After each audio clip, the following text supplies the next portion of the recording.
Hello everyone, welcome to my YouTube channel. So basically ये channel जो मैंने create किया है ये सारे फूड साइंस एस्पिरेंट्स के लिए है जो अपने मास्टर्स में बैचलर्स में जिन्होंने ये सब्जेक्ट लिया है उनको वहाँ पर भी ये काम आएगा। प्लस इसका जो मोटिव है मेरे चैनल बनाने का ये है कि स्पेशली जो aspirants UGC net home science की प्रिपरेशन कर रहे हैं उनकी हेल्प के लिए ये वीडियोज़ बनाए गए हैं। राइट। सो आज मैं अपना फर्स्ट लेक्चर ये अपलोड करूँगी। ठीक है। सो बेसिकली मैं आपको एक ओवरव्यू दे देती हूँ कि total as you all know home science में I think there are 10 units, right. So we will cover all these 10 units one by one, but not directly एक सिंगल यूनिट को हम नहीं उठाएंगे। हम लोग यूनिट वन में जो बीच में हमारे टॉपिक्स दिए हैं गिवन हैं हम उन सबको भी कंप्लीट करेंगे, राइट। तो कंप्लीट करेंगे, लेकिन हम लोग यहाँ पर स्पीड अभी नहीं पकड़ेंगे। हम लोग आराम से अपने पेस से चीज़ों को धीरे धीरे करेंगे, बिकॉज ये जो मैं अभी लेक्चर स्टार्ट करने वाली हूँ, ये सारे लेक्चर्स जो मैं अपलोड करूँगी ये एक तो हम आराम से धीरे धीरे अपने क्रिस्प नोट के फॉर्म में करेंगे, राइट, जिसमें आपको सेपरेटली कोई नोट्स लेने की ज़रूरत नहीं है। मैं यहाँ पर जो आपको कंटेंट दूंगी बहुत ज़्यादा आपको शॉर्ट कंटेंट दूंगी जितना आपको यूजीसी नेट एग्ज़ाम में रिक्वायर है।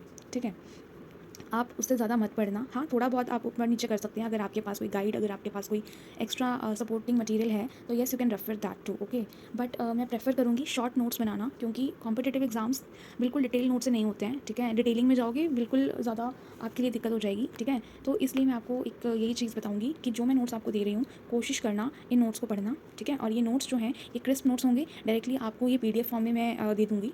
ठीक है, तो बस मैं यही बताना चाह रही हूँ कि हम लोग वन बाय वन सारे 10 यूनिट्स कवर करेंगे, और ये वाला उन बच्चों के लिए है जो दिसंबर साइकिल के लिए प्रिपेयर कर रहे हैं, क्योंकि जून वाले के लिए तो अब टाइम नहीं बचा है। तो ऑटोमेटिक सी बात है कि बहुत जेन्युइन बात है कि आप वो नहीं कर पाएंगे, है ना, अभी इतनी जल्दी अगर आप तैयारी करने का सोच रहे हैं तो आप नहीं कर पाएंगे। सो बस मैं यही कह रही हूँ कि जो दिसंबर साइकिल के लिए प्रिपेयर कर रहे हैं प्लीज़ वही ये वीडियो देखें, या फिर आगे जो अटैम्प्ट देना चाहते हैं वो देखें, राइट। और हम लोग धीरे धीरे कंटेंट अपलोड करेंगे। ठीक है, धीरे धीरे पढ़ेंगे तो कोई यहाँ पर दिक्कत की बात नहीं है। ठीक है, ये फूड साइंस का ईजिली हो जाता है ऐसे तो। ठीक है, थोड़ा सा अगर आप अपने नोट्स को रिवाइज़ करते रहोगे धीरे धीरे और साथ में अपने मॉक्स देते रहोगे, है ना, तो PYQ सॉल्व करना सबसे इंपॉर्टेंट चीज़ है, बस ये याद रखना। ठीक है, तो ये कुछ चीज़ें जो हैं मैंने मेन बता दी हैं, मैंने सेपरेट वीडियो नहीं बनाई है इसके लिए, मैंने इसी में ही ये सब चीज़ें इंक्लूड कर दी हैं।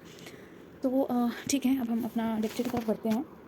तो आज का हमारा लेक्चर जो है ये यूनिट 1 का food science and food service management unit का ये टॉपिक रहेगा, जिसके अंदर हमारा जैसे फूड न्यूट्रिशन आता है, फूड बेसिकली, और फूड की क्या प्रॉपर्टीज़ रहती हैं। ठीक है, जैसे कि फिजिकल और केमिकल प्रॉपर्टीज़ के ऊपर ये हमारा सिलेबस में गिवन है, तो हमने ये नोट्स में भी यही पढ़ना है। ठीक है, सो लेट्स स्टार्ट। तो सबसे पहले आप सबको ये चीज़ पता होनी चाहिए कि फ़ूड की डेफिनेशन क्या है, फूड बेसिकली होता क्या है, राइट।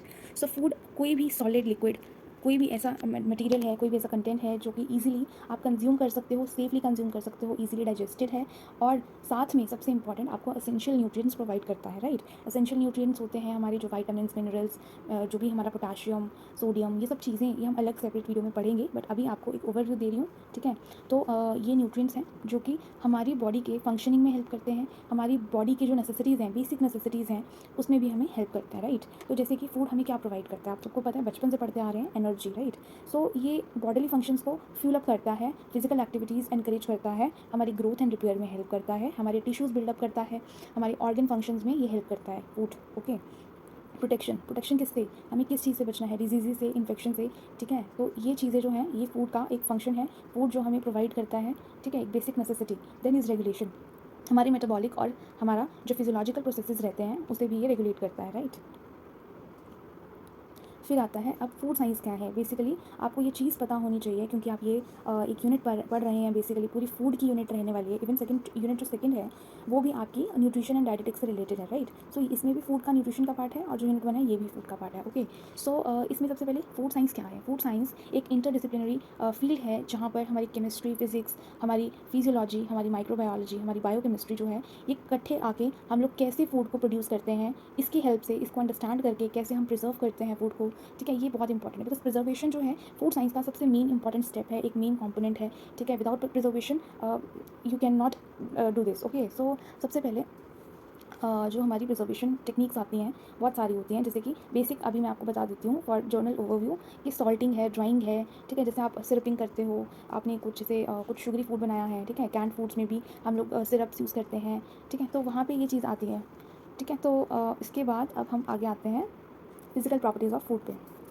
ठीक है, अब आपको बस इतना अगर आप हम एग्ज़ाम पर्सपेक्टिव से देखें, आपको इतना याद रखना है कि फ़िज़िकल प्रॉपर्टीज़ फूड की क्या रहती हैं। ठीक है, जैसे कि फिजिकल प्रॉपर्टीज़ में सबसे पहले आता है हमारे फूड का कलर क्या है, हमारे फूड की अपीयरेंस क्या है, ठीक है। सबसे पहले ऑब्वियस है ना, फिजिकल प्रॉपर्टीज़ नाम से पता लग रहा है, जो आप फिजिकली उसको देख कर, फूड को देख कर आप क्या ऑब्जर्व कर रहे हो, राइट। आप क्या ऑब्जर्वेशन ले रहे हो उस फूड से, वो यहाँ पे है। जैसे अगर आप मार्केट जाते हो, आप कोई फूड प्रोडक्ट खरीदते हो, राइट, तो खरीदने से पहले जो स्टेज होती है उसमें आप क्या देखते हो, आप फूड की डिज़ाइनिंग देखते हो, फूड की पैकेजिंग देखते हो, ठीक है। उसके बाद आप बाकी चीज़ों पर आते हो, राइट। अंदर तो क्या है वो तो आपको बाद में पता लगेगा ना, पहले आप फिजिकल अपीयरेंस से, फिजिकल प्रॉपर्टीज से उस चीज़ को देख रहे हो, ठीक है। तो सबसे पहले अगर मैं बोलूँ यहाँ पे, तो कलर एंड अपीयरेंस हमारा फर्स्ट फैक्टर आता है फिजिकल प्रॉपर्टीज़ में, बिकॉज कलर से ही हम यहाँ पे फूड की क्वालिटी को, फूड की फ्रेशनेस को देख सकते हैं, इंडिकेट कर सकते हैं, बता सकते हैं कि वो कैसा है, ठीक है। देन इज हमारा फूड का साइज़ कैसा है, ठीक है, हम देख कर पता लगा सकते हैं, शेप पता लगा सकते हैं, सरफेस यू कैन टच करके, आप यहाँ पे सरफेस को टच करके आप आराम से जजमेंट लगा सकते हो कि वो उसका टेक्स्चर कैसा है, राइट। तो ये चीज़ यहाँ पर आ गई। टेक्स्चर को आप देख कर भी पता लगा सकते हो, प्लस आप फील करके, टच करके भी पता लगा सकते हो, ठीक है ना। टेक्सचर में क्या है, सॉफ्टनेस। अभी आप कुछ चीज़ खा रहे हो, ठीक है, तो आपको माउथ फील से पता लग जाता है कि वो फूड कैसा है, राइट। अगर उसमें फूड में सॉफ्टनेस है, पता लग जाएगा। अगर वो बहुत हार्ड है, आपको पता लग जाएगा। क्रिस्पी फूड है, च्यूइनेस है, ये सब क्या है, टेक्सचर की प्रॉपर्टीज़ हैं, ठीक है। सो यहीं से कंज्यूमर एक्सेप्ट करता है अपने फूड को, यहीं से उसका इंटरेस्ट होता है। किसी को होता है ना, क्रिस्पी फूड खाना पसंद है, किसी को च्यूइनेस वाला फूड पसंद है, ठीक है। तो वो चीज़ है, ठीक है। फिर आते हैं हम अगले अपने फिजिकल प्रॉपर्टी पे, जो कि है हमारी मॉइस्चर एंड विस्कोसिटी, राइट। तो मॉइस्चर और विस्कोसिटी में क्या है, वाटर कंटेंट अफेक्ट करता है सबसे पहले शेल्फ लाइफ को। जितना ज़्यादा वाटर कंटेंट होगा उतनी ज़्यादा उसमें स्पॉइलेज का रिस्क ज़्यादा रहेगा, ठीक है। मतलब उसकी शेल्फ लाइफ उतनी ही कम होगी जितना वाटर कंटेंट। जैसे कि मैं आपको एक एग्जांपल देती हूँ। आपने देखा होगा आपके घर में सबके पास ड्राई फ्रूट्स रहते हैं, ठीक है। ड्राई फ्रूट्स क्यों बोलते हैं, बिकॉज उसमें उन ड्राई फ्रूट्स में वाटर कंटेंट जो है वो ऑलमोस्ट ज़ीरो होता है। मतलब होता है, कुछ परसेंट वाटर कंटेंट होता है, बट इतना नहीं होता जितना आपके फ्रूट्स में होता है, जितना आपके वेजिटेबल्स में। तभी आपने नोट करा होगा आपके फ्रूट्स एंड वेजिटेबल्स जल्दी, बहुत ज़्यादा जल्दी स्पॉइल होते हैं comparative to these dry fruits, right. तो ड्राई फ्रूट्स में क्योंकि वाटर कंटेंट कम होता है, इस वजह से स्पॉइलेज का रिस्क भी कम होता है। ऐसी बात नहीं है कि उसमें स्पॉइलेज नहीं होती है, बट बहुत ज़्यादा रेयर होती है, ठीक है। और सबसे ज़्यादा सेफ फूड माना जाता है, ठीक है। देन इज हमारी विस्कोसिटी ना। विस्कोसिटी से आप क्या पता लगा रहे हैं, विस्कोसिटी का मतलब है गाढ़ापन, ठीक है, गाढ़ापन। और हाँ, मैं आपको एक और चीज़ बता देती हूँ, मैं ये जो लेक्चर है यहाँ पे जो रिकॉर्ड कर रही हूँ, मैं सिर्फ इंग्लिश में रिकॉर्ड नहीं कर रही हूँ, सिर्फ प्रॉपर इसको हिंदी में रखूँगी, बीच में मिक्स कर दूँगी, ठीक है। कुछ लोगों को प्रॉब्लम होती है, बट हाँ, क्योंकि हिंदी वाले स्टूडेंट्स को प्रॉब्लम है, और most of the people Indians जो होते हैं, हम लोग यार हिंदी में बात करते हैं, तो हिंदी में अंडरस्टैंड करना चीज़ों को बहुत ईजी रहता है, ठीक है। तो हम अपनी लैंग्वेज में बात करेंगे, ठीक है। अगर किसी को कोई प्रॉब्लम है, कुछ कंटेंट में भी अगर किसी को ऐसा है कि हिंदी में चाहिए, तो प्लीज़ मुझे बता देना, मैं आपको वो कंटेंट उस लैंग्वेज में भी प्रोवाइड कर दूँगी, ठीक है। तो चलते हैं, कंटिन्यू करते हैं। विस्कोसिटी की मैंने बात की, ठीक है। लिक्विड्स में जैसे विस्कोसिटी क्या मतलब है, गाढ़ापन हम बेसिकली बोल रहे हैं, ठीक है। कौन कितना ज़्यादा कंसिस्टेंसी क्या कितनी है, मतलब, ठीक है। तो जितना ज़्यादा गाढ़ा होगा, ठीक है, उतना वो स्लो ट्रेवल करेगा, ठीक है। उसका फ्लोइनेस जो है उतनी ही कम होगी, ठीक है। जैसे कि आपने देखा होगा हनी और मिल्क और वाटर में डिफरेंस करके देख लेना। सबसे ज़्यादा फास्ट ट्रेवल कौन करेगा, सबसे ज़्यादा फ्लोई कौन होगा, वाटर, देन इज मिल्क, और उसके बाद हमारा सबसे कम फ्लोई जो हमारा फ्लूइड होगा वो होगा हमारा हनी, ठीक है। तो ये हमारी एक फिजिकल प्रॉपर्टी है। फिर आती है थर्मल प्रॉपर्टीज़। थर्मल प्रॉपर्टीज़ नाम से पता लग रहा है कि हीट से रिलेटेड है, हीट कंडक्टिविटी, और जैसे जो मेल्टिंग फ्रीजिंग पॉइंट्स होते हैं जो कुकिंग में, स्टोरेज में, वो इसमें आते हैं, ठीक है। मैं आपको बस इतना बताना चाह रही हूँ, ये एक बहुत शॉर्ट वीडियो है। हाँ, मेरे को पता है ये थोड़ी लॉन्ग वैसे हो रही है, बट कंटेंट वाइज अगर हम देखें, ठीक है, तो बहुत शॉर्ट है। मैंने इसमें बस आपको जो इंपॉर्टेंट चीज़ें वही बताई है, ठीक है। जैसे इसमें आपको क्या पढ़ना है, आपको फिजिकल प्रॉपर्टीज़ पढ़नी है, इसमें आपको केमिकल प्रॉपर्टीज़ के बारे में भी मैं बताऊँगी, ठीक है। बस ये आपको नाम याद रख लेने हैं, ठीक है, कि अगर मैं फिजिकल प्रॉपर्टी की बात कर रही हूँ तो कौन सी प्रॉपर्टी आएगी, मतलब कलर आएगा, अपीयरेंस आएगी, टेक्स्चर आएगा, इसमें साइज़ भी आएगा, इसमें शेप भी आएगा, ये तो आपको पता लग ही जाएगा। मॉइस्चर, विस्कोसिटी, थर्मल प्रॉपर्टीज़, ये सब जो मैंने मेंशन करी हैं, बस इनको याद कर लेना कि किस में आती हैं, ठीक है, कौन सी प्रॉपर्टीज़ में, क्योंकि ऑप्शन में वहाँ पे आपको ऐसे ही आएगा कि बताइए इनमें से कौन सी जो है फिजिकल प्रॉपर्टी है, ठीक है। तो आपको उसमें एक केमिकल प्रॉपर्टी दे देंगे, बाकी फिजिकल प्रॉपर्टीज़ भी डाल देंगे, फिर आपको उसमें से बताना पड़ेगा। तो आपको तभी ये चीज़ आएगी जब आपको वो चीज़ याद होगी, ठीक है, कि कौन सी प्रॉपर्टी किसकी है। और कुछ चीज़ें तो बहुत ज़्यादा कॉमन सेंस वाली होती हैं जो ईजिली आप देख के बता सकते हो, ठीक है। तो ये बहुत ईजी टॉपिक है। फिर आते हैं कलर, टेक्सचर और अपीयरेंस पे। तो कलर भी क्या है, हमारा फिजिकल प्रॉपर्टी आ गई अगेन, ठीक है। अभी मैं इसमें बहुत शॉर्ट में दे रही हूँ। जैसे कलर में हम यहाँ पे कुछ पिगमेंट्स के बारे में बताते हैं, ठीक है। जैसे आपको पता है सबको, ग्रीन वेजिटेबल्स, जो भी ग्रीन कलर की वेजिटेबल्स होती हैं, फ्रूट्स होते हैं, उसमें सब में क्लोरोफिल होता है, ठीक है। और अगर मैं आपको बताऊँ कि येलो और ऑरेंज कलर, ठीक है, ये किस में होता है, ये होता है हमारा कैरेट्स में और सिट्रस फ्रूट्स में, राइट। तो ये जो येलो पिगमेंट होते हैं ना, इसे हम कैरोटीनॉइड बोलते हैं, ठीक है। फिर आती है एंथोसाइनिन्स, ये होती है रेड पर्पल कलर की, ठीक है। और ये सब किस में होती हैं, बेरीज में होती हैं, ठीक है। ये जो मैं आपको भी यहाँ पे पिगमेंट्स के बारे में बता रही हूँ ना, ये तो बहुत शॉर्ट है, ये तो 3 ही पिगमेंट्स के बारे में बताया, बहुत सारी पिगमेंट्स होती हैं, वो मैं डिटेल में आपको एक अलग से लेक्चर में बताऊँगी। मैं कह रही हूँ अगेन कि ये बहुत शॉर्ट वीडियोज़ रहने वाली हैं। यहाँ पे जो मेन चीज़ें हैं बस आप वही याद रखना, ठीक है, इतने ही की ही रिक्वायरमेंट है, ट्रस्ट में इतने की ही रिक्वायरमेंट है, ठीक है, आपको इतना ही पढ़ना है। और ये इन डिटेल इन बिटवीन जो चीज़ें आ रही हैं ये मैं आपको इन डिटेल ही करवाऊंगी बाद में, ठीक है। धीरे धीरे हम शॉर्ट शॉर्ट वीडियोस अपलोड करके उसमें ही समझ लेंगे, इतनी लंबी हमें वीडियो रखने की जरूरत नहीं है, क्योंकि मेरी फर्स्ट वीडियो है, दैट इज़ वाई मैं यहाँ पे इसको थोड़ा सा लॉन्ग कर रही हूँ, ठीक है, आपको थोड़ा सा ओवरव्यू देने के लिए। अदरवाइज हम लोग इसे बहुत शॉर्ट रखने वाले हैं, ठीक है। तो नेक्स्ट इज़ हमारा texture and appearance. Again texture वही जो आपको पीछे बताया गया है, सॉफ्टनेस, क्रिस्पीनेस, च्यूनेस, ये क्या है, यही टेक्सचर होता है। और इसी से पता लगता है कि कंज्यूमर प्रेफरेंसेस क्या हैं, ठीक है। सबकी प्रेफरेंसेस अलग अलग होती हैं, किसी को क्रिस्पी पसंद है, किसी को सॉफ्ट फूड पसंद है, तो डिपेंड्स, ठीक है। फिर आती है अपीयरेंस, वो भी मैंने आपको बता दिया। आपका फूड का, फ्रूट का, वेजिटेबल्स का, किसी भी फूड का साइज़ क्या है, शेप क्या है, उसका ग्लॉस क्या है, बहुत शाइनी है या ऐसे डल सर्फेस वाला है, उसका सर्फेस का कैरेक्टरिस्टिक क्या है, रफ है, स्मूथ है, कैसा है, ठीक है। तो वो यहाँ पर सारा आपका किस में आएगा, फिजिकल प्रॉपर्टी में आएगा। Got it. अब आते हैं हम यहाँ पे अपनी density, viscosity and thermal properties पे। तो डेंसिटी क्या है, mass per unit volume, okay, critical in packaging design and processing calculations. फिर आती है viscosity. As I said, viscosity वही होती है आपका जो लिक्विड फ्लूइड है उसका क्या फ्लो क्या है उसका, ठीक है, उसकी रेजिस्टेंस क्या है फ्लो के लिए, बेसिकली वो। और ये आपकी माउथ फील को बहुत ज़्यादा अफेक्ट करती है, ठीक है। आपने देखा होगा, आप पानी पियोगे, आप सूप पियोगे, आप सॉसेजेस आप खाते हो किसी चीज़ के साथ, सबका टेक्सचर अलग होता है, सबकी विस्कोसिटी में फ़र्क होता है, यही वो चीज़ है, गाढ़ापन बेसिकली, ठीक है। In Hindi viscosity is called as गाढ़ापन, ओके। देन इज़ हमारा मेल्टिंग एंड फ्रीजिंग पॉइंट, ठीक है, सेफ स्टोरेज के लिए होता है, ठीक है। एंड कुकिंग कंडीशंस क्या रहती हैं फ्रोजन और हीट प्रोसेस्ड फूड्स के लिए, ये वो चीज़ें हैं। फिर आती है थर्मल प्रॉपर्टीज़, ये भी मैंने आपको पहले ही बता दिया है। Heat conductivity and specific heat capacity govern how the food responds during the cooking, freezing and pasteurization. Cooking, freezing, pasteurization, we all of these topics are will be covered in your other lectures, okay. अब आ जाते हैं chemical properties of food पे, ठीक है।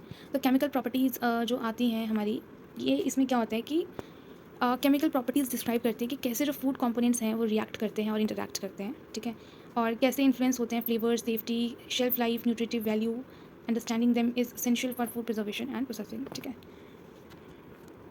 तो इसमें अगर मैं बोलूँ तो पीएच आता है, ठीक है। इसके बाद ये जो कार्बोहाइड्रेट्स, प्रोटीन्स, फैट्स हैं, ये एक अलग इसमें आ जाता है, ओके। तो हम बात कर रहे हैं अपने केमिकल प्रॉपर्टीज़ की। तो केमिकल प्रॉपर्टीज़ देखो बहुत सारी होती हैं, ठीक है। केमिकल प्रॉपर्टीज़ फूड में बहुत सारी होती हैं, जैसे कि अगर मैं बोलूँ तो फ्लेमेबिलिटी, टॉक्सिसिटी, एसिडिटी, ठीक है, इवन हीट और कंबशन, रिएक्टिविटी, ये सब चीज़ें जो हैं ये केमिकल प्रॉपर्टीज़ होती हैं फूड की, ठीक है। बट हमें एग्जाम पर्सपेक्टिव से जो पढ़ना है वो हमारा ये है, जैसे कि pH, acidity, fat, oil quality, ठीक है, फैट क्या है, ऑयल क्या है, ये सब क्या है, ये केमिकल प्रॉपर्टीज़ होती हैं जो फूड में प्रेजेंट होती हैं, ठीक है।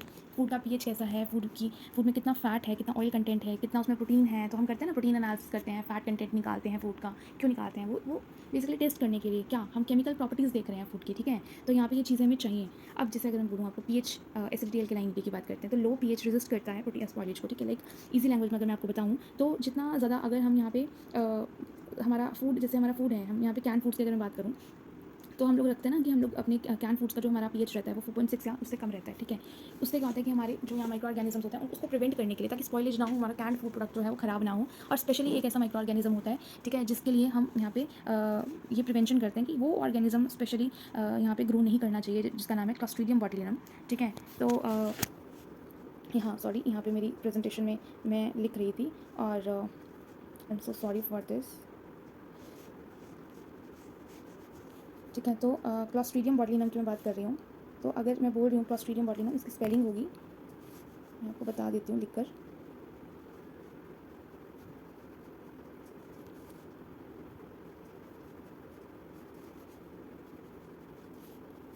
ठीक है। तो आप ये स्पेलिंग नोट कर लेना प्लीज़, ठीक है। ये स्पेलिंग है क्लॉस्ट्रीडियम बॉटुलिनम की, याद रखना। कैन फूड्स में हम इस ऑर्गेनिज्म को, इस माइक्रो ऑर्गेनिज्म को प्रिवेंट करने के लिए स्पेशली कैनिंग करते हैं, ठीक है। और भी बहुत सारे यहाँ पर होते हैं, बट मैं अभी आपको सिर्फ ये बता रही हूँ कि कैन फूड में हम लोग जो 4.6 और उससे कम वाला पीएच रखते हैं, उससे बेसिकली होता क्या है कि ये माइक्रो ऑर्गेनिज्म जो है क्लॉस्ट्रीडियम बॉटुलिनम, हम इसकी ग्रोथ को कंट्रोल कर पाते हैं, ठीक है। तो अगर मैं आपको बताऊँ तो रुको,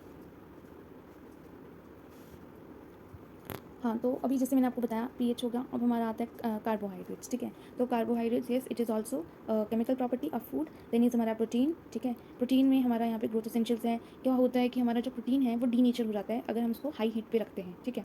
अगर हमारी हीट ज़्यादा है तो प्रोटीन के डीनेचर होने के चांसेस ज़्यादा होते हैं, जिससे क्या होता है उसका जो टेक्स्चर है वो बिल्कुल ख़राब हो जाता है। आपने देखा होगा एग्स के केस में ऐसा मोस्टली होता है, ठीक है। इवन सिर्फ एग्स के केस में नहीं, बहुत सारे केसेस होते हैं, बट स्पेशली आपको देखा हुआ एग्जाम्पल होगा प्रोटीन, तो इसलिए मैं ये बता रही हूँ, ठीक है। फिर मैं बताती हूँ जैसे आपको फ़ैट के बारे में। तो फ़ैट का कुछ ऐसा है कि फ़ैट से होता क्या है कि फ़ैट में ना कोई भी ऐसा फूड है, कोई भी फूड प्रोडक्ट है जिसमें फ़ैट कंटेंट ज़्यादा है, अगर आप वो उसको ऑक्सीजन के कॉन्टैक्ट में रखोगे, अगर आप उसको खुला खुला ओपन रख दोगे सरफेस पे कहीं पर भी, तो होगा क्या कि वो ऑक्सीडाइज़ हो जाएगा टाइम के साथ, ठीक है? जिससे क्या होएगा, ऑक्सीडेशन होने के बावजूद सॉरी जब ऑक्सीडाइज़ हो जाएगा वो, तो डेंसिटी कॉज़ होगी, ठीक है? तो इसीलिए बोलते हैं ना जितना ज़्यादा फ़ैट कंटेंट होगा किसी भी प्रोडक्ट में, वो उतना ही ज़्यादा ससेप्टेबल है डेंसिटी से, ठीक है? तो अगर मैं बोलूँ तो रेंसिडिटी इन सिंपल टर्म्स क्या होती है कि स्पॉइलेज होती है फूड की, ठीक है? और इसके बाद अगर एक बार फूड रेंसिड हो जाए तो वो अनसेफ हो जाता है कंजम्पशन के, उसके बाद you can not consume that food, okay? तो इसे हम कहते हैं ऑक्सीडेटिव रेंसिडिटी, ठीक है?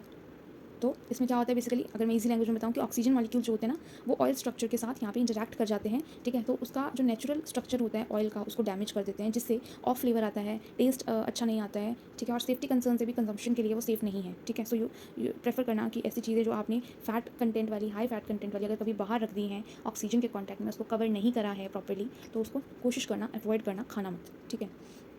तो ठीक है, तो अभी अगर मैं आपको बताऊँ तो एक प्रोटीन, जैसे मैंने आपको बताया, तो प्रोटीन एनालिसिस के लिए हम, आपको पता है कौन सा यहाँ पे मेथड यूज़ करते हैं? जैसे मोस्टली हम जेल डाल मेथड का यूज़ करते हैं प्रोटीन एनालिसिस में, ठीक है? फूड में प्रोटीन कंटेंट को मेजर करने के लिए, right?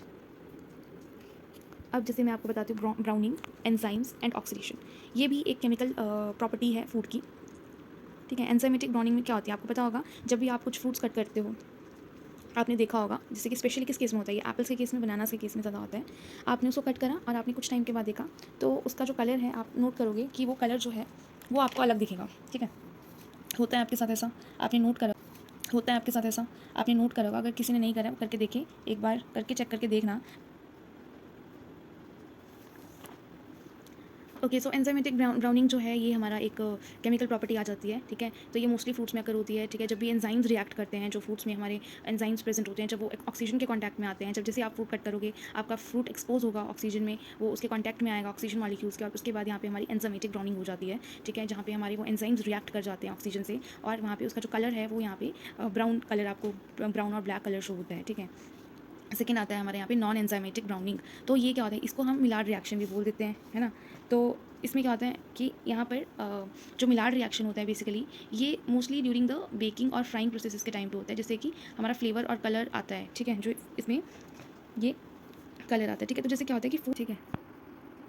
Thank you so much. अगर आपको मेरी वीडियो बिल्कुल भी थोड़ी भी यूज़फुल लगी हो तो प्लीज़ लाइक करना, शेयर करना और सब्सक्राइब करना, और मुझे मोटिवेशन देना कि मैं और भी ऐसी वीडियोस बना सकूं। अगर आपको कोई भी डाउट हो, अगर आपको किसी भी चीज़ में प्रॉब्लम आए, तो प्लीज़ मुझे कमेंट सेक्शन में प्लीज़ ज़रूर लिख कर बताना।